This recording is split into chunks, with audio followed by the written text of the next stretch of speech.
Good afternoon, friends. Thanks so much for staying with us today.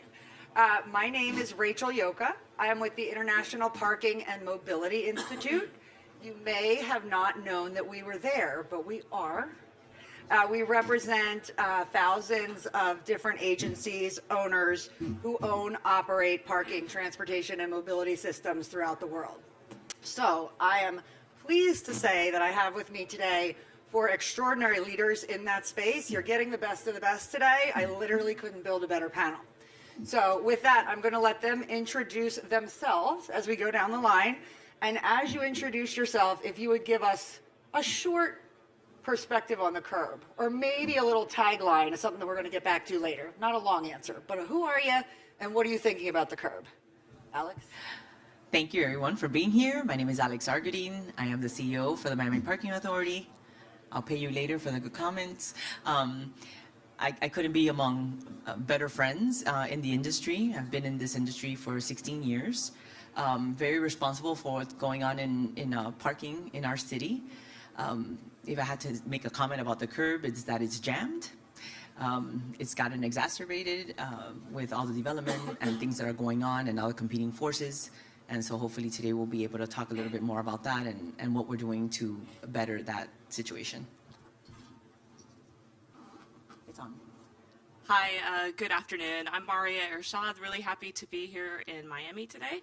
I'm with the City of Houston, oversee ParkHouston. We're the on-street division that manages all the on-street curb. I've been in parking for 18 years now. We've seen the conversion from single head dumb meters to smart pay stations to pay by app. I'm on the same page as Alex. You know, the curb is congested. There's a lot of demand on the curb now, and we just need to figure out how to better manage it and respond to our customers. So really excited about the conversation with these rock stars today. Thank you. Good morning. Roamy, Valera. I'm president of Automotus. I've been in the industry about 34 years. I'm the old guy of this group for sure. Automotus, we are a curb management company or technology, and what we do is we try to solve what happens at the curb from a safety hazard perspective. But I want to give Alex, since Alex said it's a lot is happening on the curb, I'll throw out just a number so you guys can think about that. About 50% of all activity that's happening on the curb today is happening as a result of offloading commercial vehicles. So that kind of sets why there's chaos at the curb. Good afternoon. My name is Jason Sutton. I'm the GM of Curbside Solutions at Passport. I've been in this business for about 20 years, so a little bit less than Roamy, but initially started just like him, issuing parking violations. So for 20 years, I've worked on the operations side, and I was very excited to join the Passport team, where we focus on managing the curb. What I've seen over my time working in this business, that it's gotten much more complex. Things move much quicker. I'm super excited to be a part of Passport, where we're working on the solutions and how that's managed. Fantastic, thank you. So our first question is just going to be about what's really happening at the curb. We know it's crowded. There's a lot happening. It's happening fast. There are pilots. Sometimes scooters just show up. You don't really know what's happening next, right? So we've got Alex and Maria on the municipal side. If you would talk about some of the critical trends that you're seeing now, 5 years from now, sort of thing. And then Roamy and Jason, if you were trying to talk about a more global perspective for what you're seeing, because your companies operate all over the place. So, Maria, Alex? So Houston is a pretty unique city in the sense that we are massive. We are very car-centric, much like many other cities in America, but Houston is just really driven by automobiles, and our customers are always wanting to park, you know, at the most convenient location wherever they go, and they don't want to pay. So having the conversation with our customers about how the curb is now more than just single occupancy vehicles. In the past 8 years, the City of Houston has implemented a climate action plan. We have a resilience plan. We have a Vision Zero plan. And that has really brought a paradigm shift to how we think about how we get around our city. And this has been critical with our public, because they don't like it. They want to drive their big Ford F-150s, and they want to be able to park wherever they want to park. But the city has taken a different kind of view of that now. We want to promote transit. We want to have alternative modes of transportation. We need to do things differently. And so the curb is really critical in that sense. So I think moving forward, when we start talking about managing all this traffic flow into our downtown urban core and the things that we need to do, the technology that we need to implement, technology is going to play a big piece of that. And what we really need to be doing is focusing on our inventory. We need to know what's at the curb, who our users are, what their demands are, and we need technology that helps us do that, because our curbs are all over the place. We have a lot going on at the curb, and without that technology to kind of help us understand what's going on there, we really are going to have a hard time building forward. Miami is no different than Texas, really. I'm the first one that circles around the same block 50 times to try to park in front of where I'm going. It's hot here, that climate. It's rainy sometimes, and so it becomes very difficult for people to, wrap their arms around, taking mass transit, taking, the metro rail. I started really joining the TPO. I met Eileen Bouclé. She's amazing. She's the head of the TPO here in Miami, who now rides a bicycle with a dress on to the metro rail and then takes her bike over here. And I'm thinking, yeah, that's not happening. I'm not doing that. And it's a shift in the way you think and the way you do things. Will we ever get there? Are we ever going to be, like she says, the Dutch? And I'm like, I don't think so. But I think that we have to, if we want to have a better zero emissions, if we really want to push something like that, then we need to change the way we think.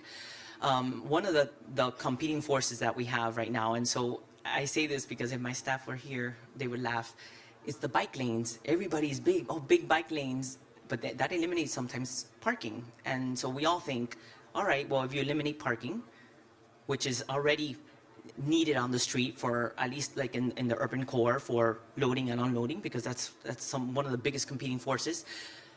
Everybody goes into a frenzy. Forget the bike lanes, and then they take out all the poles that they put to separate the bike lanes from the actual street. And so that is an education, I think, that we need to have. I think that there could be better ways of us planning, and I think the planning folks for the city have to plan better on how we can coexist so that we can have bike lanes, we can have better pedestrian-friendly areas while still providing the service that retail needs to survive. Like, we don't have the alleyways that, for example, you may have in New York. We don't have that. All we have is our streets, and then that gets compounded by traffic. So it's just a lot of competing forces that we have right now, just like you have in Texas. And so we're looking at different ways and looking at the private sector and technology to better manage that. Yeah, it's from my perspective is to listen to what's happening in Houston, Miami, anywhere, any urban area in North America. I think it's pretty similar. But I'll go back to another number that's, I think, pretty staggering, and I'll give you a quick story. Over 43% of year-over-year growth since 2020 on commercial deliveries. Food deliveries over 100% year-over-year. So what's happening is continued congestion, continued demand for probably what is the most prized real estate right now in a municipal environment.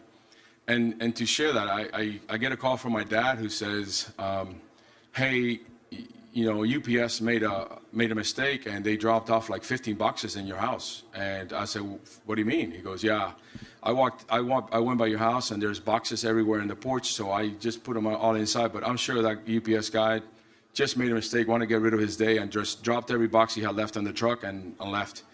So I get home, and I looked at every box. Every box had my wife's name on it. So out of the 43% number, my wife is responsible for about 2 points of that growth, because everything she buys is literally over, exactly, Amazon or whatever it is. So, the data continues to predict that growth and the demand that's happening from a commercial perspective is going to continue to put, greater demand in the curb space, and that greater demand has to be managed by these two ladies up here and their staff and trying to figure out, how do we reduce congestion? How do we reduce, double parking that is caused as a result that if there is no spot, there is no availability, they're just going to park their vehicles, their commercial vehicles. Another figure that I think is pretty staggering: $90 billion is spent in parking citations from commercial vehicles and also from the loss of, productivity, which means, I don't know if it's happened to you, but it's happened to me recently where a package was supposed to be delivered, another package, and I get the notice that the package was, the driver did not have time to deliver that package.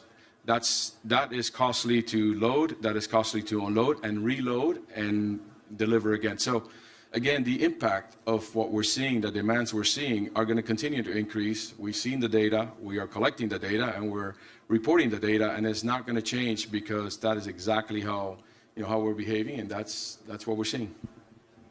Well, as you all described your programs and talked a little bit about growth and demand, what that makes me think about is complexity. And that as growth and demand continue, complexity is going to get more and more progressive. And even here at CoMotion, we're looking at the future of complexity, what we can expect on our curbs in the very near term. I think we are just in a lull here if you think about the history of parking, almost 100 years of the curb management, I should say. Things have really sped up in the last 10 to 15 years. And I think the perception of what the curb should be doing has changed. I think the sophistication of the users has changed. And people are expecting a different experience than being able to find a space as convenient as they can and put a quarter in a single space parking meter and walk on. So I think it's challenging. I think from the city's perspective, you all are living in a place where there's part education, there's part legacy mindset, there's part making decisions on what's coming next and how to be prepared for that. And I think technology is constantly working with, the innovative things that are showing up. You mentioned the mobility on the curb that just happened overnight, and cities kind of not being prepared for that. I think in all those things that happen, that there's lessons to be learned from that, and understanding the idea of creating a robust environment where we can have flexibility, we can accept new things, opening up avenues of participation that aren't rigid, how we share data back and forth, and not being so protective of the curb are going to be crucial in the way that we handle this going forward. Fantastic, thank you. So, one word answer. Do we charge enough for parking at the curb? No. No. Hell no. No. Just checking. I wanted to make sure. So what's challenging here, we don't always have the policies to support some of the more innovative things that these gentlemen and ladies are working on. So there are a lot of pilots and programs, and COVID opened up a lot of that. We could try things because we had a little breathing room at the curb. That breathing room is gone, right? I mean, pretty much universally in the cities anyway. And pricing doesn't yet support what we need. Are you all doing anything around dynamic pricing or getting that parking, the value of the curb at an actual market rate value for renting that very small space for a very short period of time? Well, that's what we're working on now, and using technology, we're hoping that we get a chance to do that. The first thing we need to know is who is parking on our curb, what's the occupancy, are we in the right locations? Because the same locations that we have loading zones 10 years ago may not be the right locations today for many reasons. And so I think data is important, and we always say in my office, we're data rich and information poor, right? Because you have a lot of data, but if nobody's reading it, nobody is giving us information to make the right decisions and become more efficient in our operation, then that's as good as nothing. And so I do think that having that data is going to be very important to how we move forward. I think demand pricing, we need to wrap our arms around that. I think it goes back to policy, and Roamy and I talk about this all the time. There's a paradigm, there's a shift. And I go back to education. We got to educate the policymakers that we need to do this. We need to set maybe a ceiling. We need to have flexibility where we're not always, our hands are tied to be able to make these decisions in order to do a demand pricing, push people out into our public, facilities in off street, so that on street we can manage the curb better. And so I'm hoping to get there.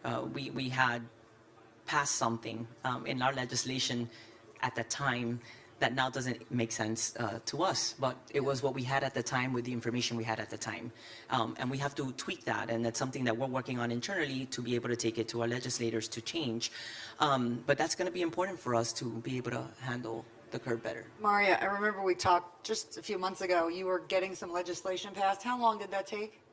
The code, or the, Well, for the Policy.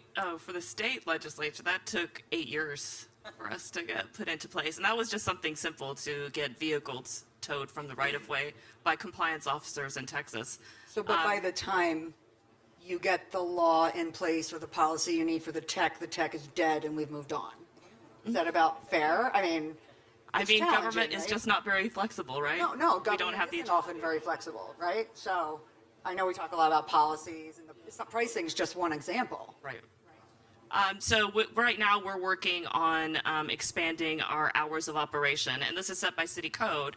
And cities, we have a code of ordinances that we have to go by, and frequently your rates and your hours for your meter operations are embedded in the code, and you have to take it to city council. That requires a lot of engagement with your stakeholders. You have to talk to a lot of people. You have to get a lot of people upset in this process. It doesn't happen quickly, and if you want to manage demand at the curb, but you've got to spend months talking about it and trying to get the code updated, that makes it really difficult for government to be responsive to that demand and have that agility that you need. So in our code of ordinances for rate structures, we set up ranges. I know there's a lot of cities that have, we'll charge $1 an hour at our meters, all meters, and that's in the code. So every time they want to do a rate adjustment, they have to go back. So having that flexibility by setting up your code so that you can respond to the demand is really critical in this environment. Maybe setting a code that was, $2 an hour 20 years ago made sense. But in today's environment, when you have so many different users and so many different competing needs for that curb, you really need to have that range set up so you can respond as desired or to make some kind of impact at the curb. Roamy, I know you talk a lot about policy. What do we need? And I could be here for 2 days, We won't be. but I know, but you guys can still listen to me somewhere else. But look, the reality is, I wrote a parking ticket 34 years ago, literally not too far from here. And the policy, when I wrote that parking ticket and when we towed that car 34 years ago, still the same policy today. So imagine that there was a policy that says you cannot issue a parking citation unless it's written by hand. We're not far from that. And that technology has moved on. So for example, I'm going to talk about the enforcement piece, and I'm all in about the compliance piece. We have technologies that are going to increase compliance and help with compliance, and that should be the focus, compliance. However, when there is that stick, right now, a significant majority of cities and municipalities around the United States cannot cannot mail a citation by mail. I mean, so think about that. That we require a parking enforcement officer to basically get off their vehicle, even if they're identify a violation through a license plate recognition, and they have to double park, most likely, get off their vehicle in a traffic lane, and put that citation on a windshield, because the law says, the law is written. When I wrote a parking ticket, it was by hand, and the best feeling in the world was when I used to rip that parking ticket, and that sound that it made from ripping that parking ticket, and I would place it in your windshield. That was the happiest time of my day. Well, we're still doing that 34 years later. We're not ripping it, we're not writing it by hand, but we're still doing that. So policy is key. I mean, we cannot expect emerging technologies to literally enter a market and disrupt our markets and our industry if we're not really going to follow what needs to follow. So we're seeing, we have examples where progressive, rates do work. City of Pittsburgh, for example, for loading zone, for example. So every 15 minutes that rate changes, the rate is posted, so it's easy to manage. And we're seeing the benefits of, when you do have a progressive rate where people recognize, okay, I'm here to do, have a certain length of time that I need to do my business and then move on. So policies that are in place that, adapt to emerging technologies do work. We've seen that. We have the data to prove that. But we need, we got to move faster than 8 years. I mean, when you think about changing something so we can let an emerging tech, really penetrate our market, and we have this massive blocker, I mean, we're just killing innovation. We really are. And this, there's no incentive for innovation to occur when that happens. I would say things are moving forward in a positive manner, and things are starting to move faster than they had many years past. And I could point to two things. I think the number of parking professionals in cities, including Alejandra and Maria, is growing, in that these are people that are part of the industry. A lot of IPMI members are in city halls. They're attending events. They're learning about parking. They're benchmarking. They're creating a network of peers. So they're learning from example. They're able to take case studies from other cities where things have been successful and use those to help educate and influence stakeholders. And I think the way that we have access to data now today, while it's going to continue to improve, the idea of being able to use data versus anecdotal evidence or a business owner's voice to say this is how the curb's working, but be able to point to no, this is really how the curb's working and this is how we should manage the curb, is becoming more and more part of the conversation and influencing how cities can move a lot quicker. I was going to say, like, one of the things that I don't think we talk about often enough is parking is always the last thing people think about. Like, you'll plan an entire building and then they'll say, oh my God, what happens with the parking? Where do we park? Where do we park these people? And so I think that for mobility purposes, in order for transportation to occur and have good, open, ways, streets, parking needs to be a part of that conversation. Because when there's double parking and when you're able to do deliveries at prime time, 8 o'clock, 9 o'clock in the middle of the urban core, and then again at 3 and 4 o'clock in the afternoon where there's 2 lanes and one is blocked, that is a problem. And we're never brought into, I don't feel, we're brought into that discussion early enough to make decisions together for planners or anybody who decides to put a bike lane or decides to say this is the new loading zone. And I think we need to be brought into that fold because we will be able to help that mobility and that, better our streets, which everybody feels is and knows that is congested, but we're a big part of that conversation. We could give you the advice of, hey, maybe you should turn this lane into a drive lane at certain hours of the day, which we have done in Miami, and they've worked really well. It's just we need to continue to work on that. No, absolutely. And I have another hot button issue. We'll talk about that in a minute, but I don't want to go there quite yet and sidetrack everybody. What's some of the most progressive, it could be private sector, public sector, your organization, not your organization. What's something fun, innovative, new, special happening at the curb that's a good thing, like inspiring, big, small, whatever. I like your program in particular about revenue, right? You're finding creative ways to have new sources of revenue that are not just put a quarter in the meter, right?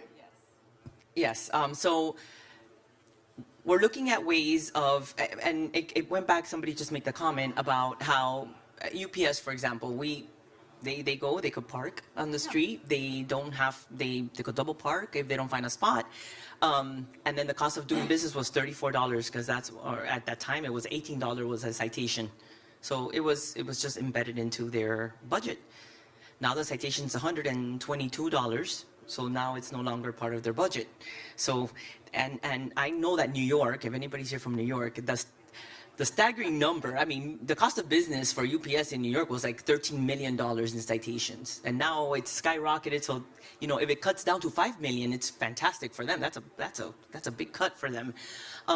When you hear those numbers, you think, no, we gotta do better, and I think that the city could benefit from that, to better manage that curb and get that source of revenue.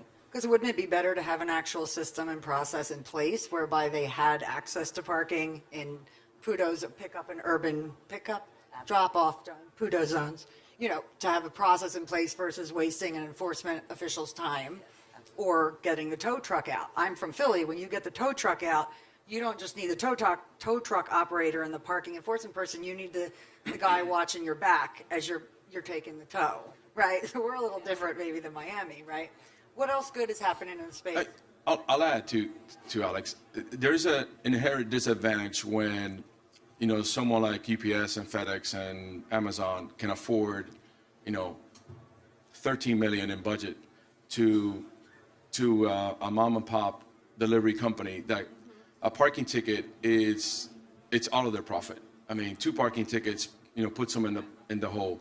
So there's an inherent disadvantage when we think that the solution is how do we solve and how we reduce that congestion, and we have the tools to be able to do that, to collect the data, to enact the data, enable the data through the right policies. So yeah, the fact that someone can budget that amount of money, it's phenomenal, because we all, at the end, we all pay for that. But we're also giving our small businesses a tremendous disadvantage, because they don't have that revenue. They don't have that budget to be able to say, yeah, let me go ahead and take my $180 ticket for the day. I'll be okay, right? So there's a bit of that. For me, what's exciting really, it's, again, the automation of the public right-of-way. I mean, the fact that we can automate and we can collect the data and we can know exactly what's happening, who's using it, when they're using it, how they're using it, goes back to, perhaps we can shorten 8 years into, 8 months or 8 weeks, where now we have a narrative around this is why changes have to occur, because we have tech, we can enact efficiencies immediately. We can't continue to throw bodies at the problem. That's just not going to work. We can't afford it to continue to do that. So. I think the inclusion of cameras within the parking environment is pretty progressive and pretty exciting, and vision learning and the ability to use that data for management purposes, to be able to use that for enforcement. I think we have not seen how much of an impact that's going to make in our field in the next coming years. Then I think something over the last few years that I've been extremely excited about, something Roamy and I actually worked on, deploying open parking ecosystems and environments across the country, and that being the idea.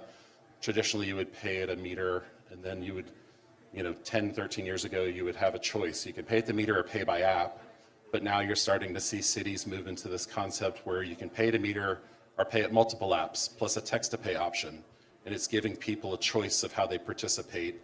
It's allowing them to choose a product that they like. It's not being mandated. There's no monopoly there. It could be that there's features of these products they enjoy, or it allows them access in other places, or it could be price sensitivity. But that idea that compliance, more ways to pay, reminders, different levels of participation, apps that are reaching out to different communities that had been underserved in the past. I think these things are all very important and exciting, and every time these come out and we have cities going into multi-app environments, open parking ecosystems, I'm very encouraged by that. Fantastic. So I'm going to take the pressure off you guys for 1 second and turn it on you guys. You're here, so you think about these issues quite a bit. You may or may not be a fan of electric vehicles. I would love to see a thumbs up, thumbs down from you all on whether you think electric vehicle charging infrastructure, not the cars, but the plugs, should be at the curb. Can I get an up, down? Okay, mixed reviews. I like it. Oh, I got some big thumbs up. That's enthusiastic, sir. Okay, give me a thumbs up, thumbs down. Do it. All right. So let's talk about EVs, because everybody wants to talk about EVs, and they're great. And electrification is a massive opportunity to shift how we travel, how we do a lot of things, right? Electrification is good. I'm a tree hugger all the way to the bank. USGBC, all that stuff, faculty. What we saw with the NEVI funding that came down, that everyone's very excited about and should be, is that they talk to everyone except the parking professionals. So I don't know where you thought you were putting electric vehicle charging infrastructure if it's not in a parking spot, but I want you to tell me after class where you put it, and it wasn't in a parking spot, okay?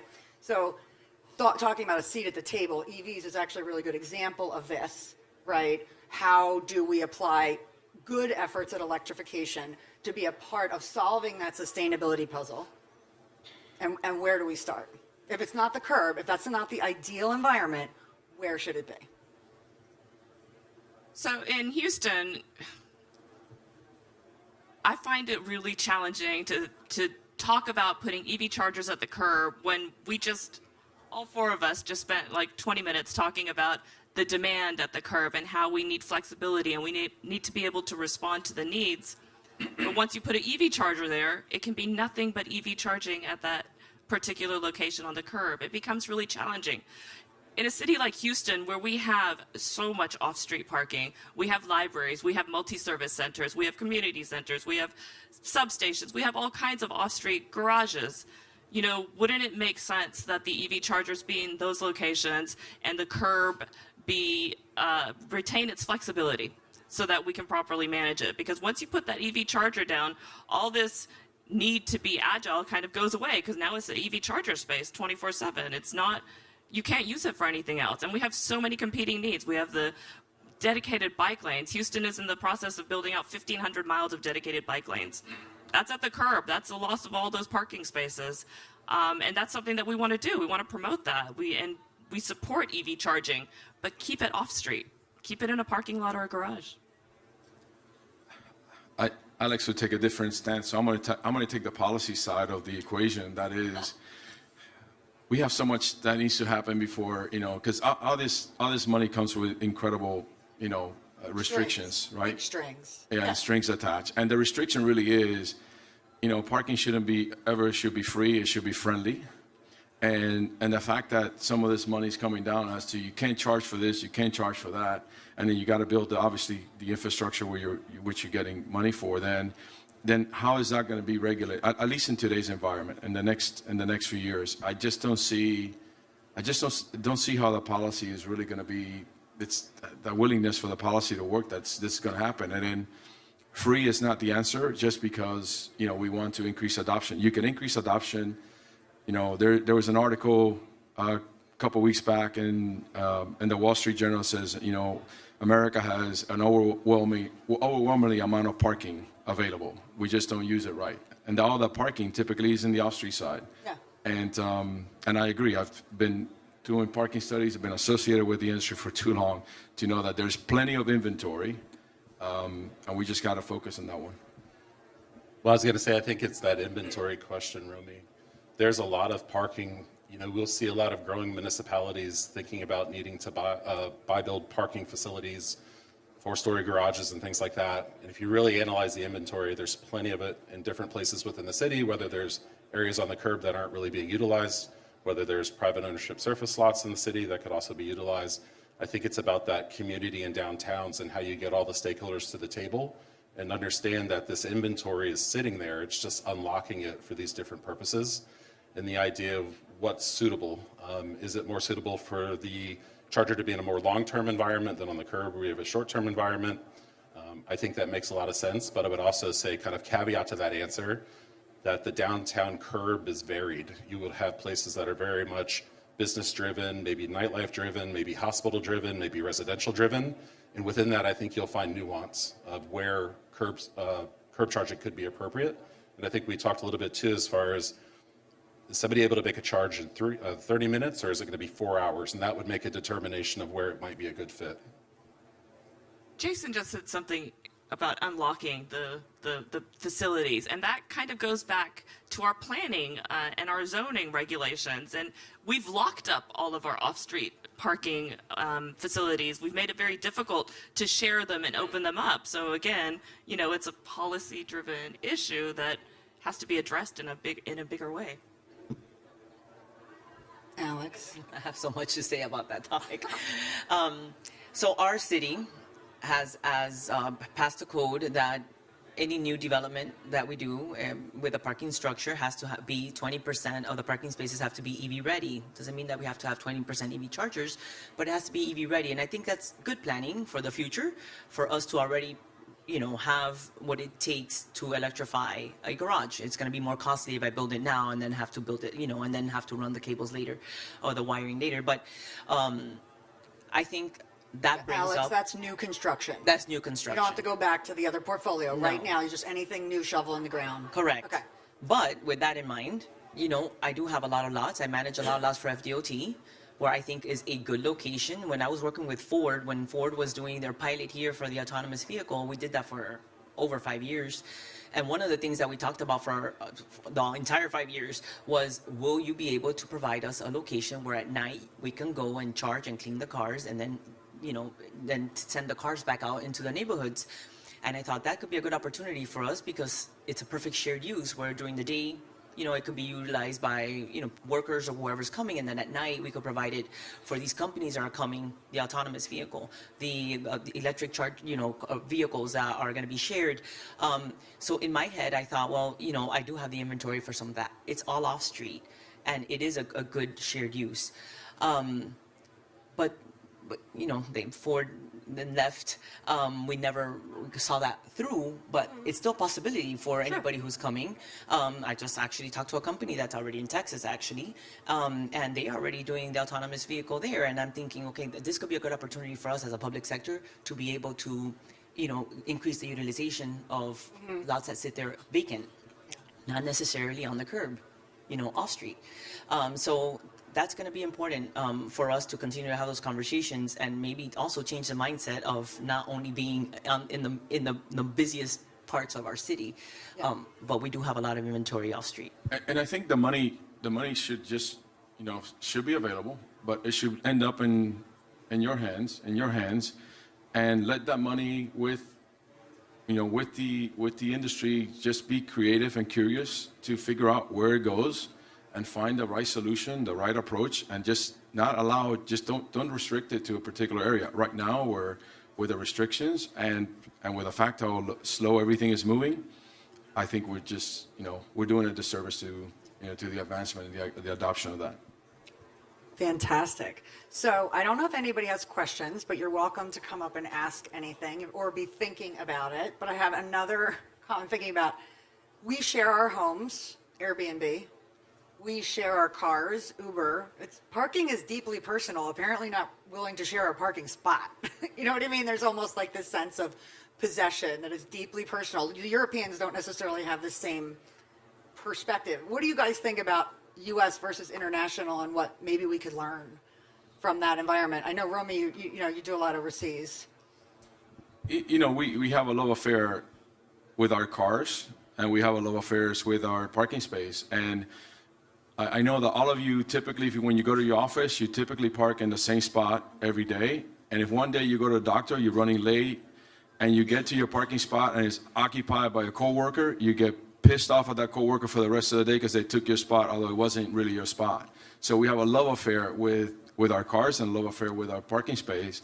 And, and basically is we don't really share it. I mean, and we make it very difficult to find a space. We make it very difficult to basically have an economy where, you have office buildings here in this city where you cannot enter a parking garage, although it's empty because it's exclusive for the office tenants. Yet, there you go visit because you're going to do business. You're going to have to find a space and go around the block 14 times so you can get that, that parking. So it's just, we just don't share our, we just don't share it. We didn't get the kindergarten rules right about sharing. Well, to that point, I mean, we many years ago, I mean, probably when I started, we had a meeting with some of the private operators in downtown, like in the urban core, to talk about shared use. And that meeting went to hell in a handbasket. It was like, okay, well, I guess we're the only ones that are going to do this. They didn't want to, they're like, we're not doing that. First of all, it could be costly to us. We would have to have somebody there. I mean, technology has changed a lot since then, but they would have to have a body there to take people in, to take people out, make sure that the next day when the business people got there, that everybody who was there at night was out. And I'm thinking, it's not rocket science. We never had that discussion again. And, having this conversation makes me think that public and private sector, we need to merge more, and I think sometimes we're very divided in the way we think and the way we operate. But if we want to get the cars out, and we have all this inventory, especially in the CBD, if you just drive around downtown, you'll see how much inventory and parking we do have. But some of them sit empty, just like you said. So if we really want to facilitate the traffic issues, I think that we all have to come to the table, including, the private operators, and I don't think we do that well. We don't play well in the sandbox sometimes, and we need to start, having more of those conversations. So you're talking about those silos that happen, not just in government, but, every industry. What other people, stakeholders should, as parking professionals, are you interacting with, or should we be interacting with, you know what I mean, to build a more cohesive mobility ecosystem? Gosh, everyone? Everyone. Yeah. Everybody has a stake in parking. We all take it so personally, and whenever we have our programs or when we're making changes, we reach out to the business districts, we reach out to residents, we reach out to large, parking generators in the area, whether it's a school or a hospital, whatever the case may be. We reach out to the mayor's office of people with disabilities. We reach out to our sustainability folks, to the planning folks. Parking is really a conversation that needs to be held with everyone who's going to be impacted, it becomes challenging because sometimes along the way you'll miss. One year I forgot to talk to the Greater Houston Restaurant Association, and something that we were taking to City Council was killed and handed right back to me because I didn't talk to them. So we make an effort to really engage all of our stakeholders and really educating elected officials. I spoke earlier that we're working on extending our hours of operation. We want to go to midnight citywide. And we've spent so much time talking to our elected officials and kind of talking about parking and how we need to run the business. And our presentation there was not much pushback. I expected a lot more questions, a lot more divisiveness. I had a stakeholder meeting last night with residents who 10 years ago were ready to put my head on a platter because we had meters in their neighborhood. Last night, after I told them about the hours of operation being expanded, they said, can we give you a letter of support? So, you can never stop talking and educating about the curbside, I think, to anyone and everyone who will listen. Gentlemen, anything you want to add on it? Well, Silos or, other people? well, the silos, I think, I got to give a shout out to Andrew, who's back there. The silos is, and the data, right? The data standards. So, we have to have those standards. We got to roll those standards out so we can all play in that sandbox. So, and congratulations to OMF and a few members of the OMF who are here who just released their 2.0. And that's the key. How does technology, be able to interact with, with you two and have a playing, field of play there. So Awesome. Well done, Andrew. What's the next big thing?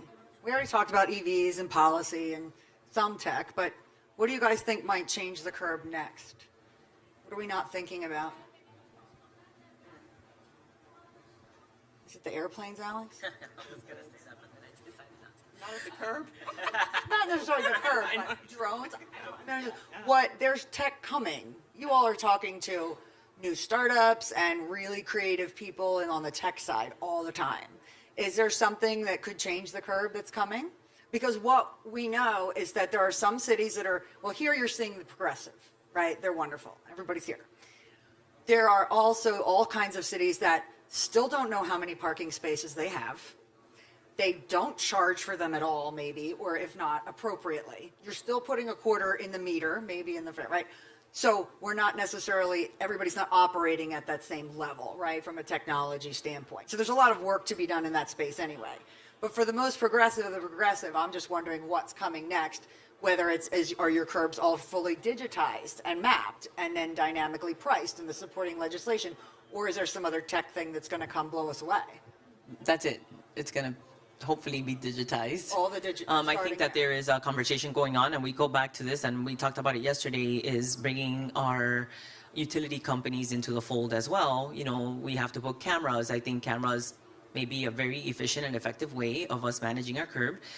In order for us to do that, we have to talk to our utility companies. I was just talking to Roamy about that, and they're coming to the table more often than we ever have had them have to come to the table to be able to use their poles, put their cameras there. That's going to give us a lot of information that we need to better manage that curb. Do we digitize the curb? Do we do data standards to digitize the curve? Is that going to read to the user so that it could make their parking transaction a lot easier? Yes, that's what's hopefully coming. But it takes a lot of players to get there. It's not only going to be me, and it also has to do with policy. And so there's a lot of moving parts to that. Does that make you data rich and information poor? You're dumping more data. I think for me, it's just, I think we're missing, or maybe we're not missing, or maybe I'm just seeing things a little different because I come, a bit from the payment side as well. But, we have to, now we have this infrastructure of users, right? We literally have a layer of users. It's a massive infrastructure of users. And all of these users have access to, have different relationships with different brands, whether it's an app or whether it's a service, et cetera. So it's really, how do we literally digitize that infrastructure of users? How do we layer those users into what's going to happen in the public right away? And I think the biggest challenge we're going to face is really that last mile. Yeah. And when we talk to, the big companies like, Apple Maps and Google Maps, it's interesting that all of us, or the majority of us, use our maps to get to our destination, and right before we get there, before the last mile, we drop off the map, because visually we start seeing where we want to park, or we start seeing where we want to go, because parking continues to be an on-demand event, which means we don't really think about it until we get there, because we want to park right at the doorstep. So what we do with that infrastructure of users and how we interact with them in that last mile piece, I think that's going to be critical, and I think that's really the next frontier from my perspective. A few things that I'm very excited about is one of which being the work that Roamy and the Automotus team are doing as far as accommodating fleets. I think they've been at our door for many years asking for a better way than citations to participate. So I think that's going to be a real big impact to a big bulk of users that are downtown every day doing business there. Also in the same vein of what you were talking about is this account-based back office where that you're able to participate in a lot of different areas, whether it's across operators, across cities, different types of parking. I think that's going to be very convenient for the customer. And I think what I'm optimistic that we'll start seeing sooner than later is flexibility along the curb, and that the spaces have traditionally been very static, that this is always a loading zone, this is always a paid parking area. But we'll get to the point where we'll be able to flex those throughout times of the day, throughout different days of the week. And the use of the curb will really fit the environment, because that block face can change from morning to afternoon to evening. And I think that's just a better use of inventory, and it's allowing people to get there and have the experience that they're expecting. Fantastic. So we've got about 2 minutes, and I'd like to ask each of you. I'm going to start with Jason this time. We're going to work our way back. What's one thing you'd like people to know about parking and mobility, our community, or anything tech? Like, what's your takeaway, something that they might not know? Just that it exists. I think We're I go here. to conferences, IPMI, great conference that I join every year in the regional shows, and my wife tells her friends her husband's going to a parking show, and they're like, are you kidding? Like, is that a thing? I think we have gotten more visible. I think years past, if you didn't have to experience parking, meaning it was seamless, like that's what we desired. But I thought that was kind of being short-sighted, and that parking could do more. Parking could allow participation. Parking could inform you of what things are happening in downtown and can help you discover new things. I like people to know that this is a very dynamic place. There's a lot of things happening. It's very complex. It's challenging. I think from the operations side, you have to be a financial person, you have to be a people leader, you have to be a network IT person. Like, you really have to kind of put all your skills to use. So it's a very exciting place to be, and I welcome everybody to join in and learn more about it and become more sophisticated. Thanks, Romy. Parking is intentional, and we should treat it as such. So think about it that way. Fantastic. Maria. Parking is here, it's not going away. I know we all love the idea of autonomous vehicles and that kind of, but they still have to be stored somewhere. So it's not It'll going away. evolve, but it's not disappearing on us. Right. Okay. Yeah, parking is here to stay, and I think that we need to be a part of that conversation. I think people need to start realizing that we have to be part of the conversation. And it's friendly and not free. Friendly, but not free. There you go. There's your final word. Thank you so much, guys, for sharing your perspective with us today. Really Thank you, appreciate Rachel. it. You are welcome. Thank you.